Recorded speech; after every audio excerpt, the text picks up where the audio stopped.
قال جاءتنا أوامر سنة 70 بنشر الوهابية في مصر.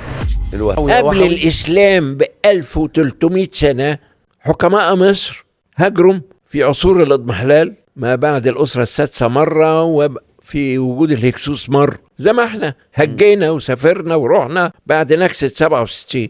اللي راح انجلترا زي حالاتي، واللي راح الدول الخليجية العربية، ورجعوا لنا طبعا بدل ما يرجعوا لنا، بدل ما يصدروا حضارتنا ليهم، رجعوا بثقافة مغايرة لنا، متغيرة مختلفة ودبلة دهب ودبلة فضة. كل ده لتقسيم هذا الشعب، خطة صهيونية وأعلن عنها. قال جاءتنا أوامر سنة 70 بنشر الوهابية في مصر.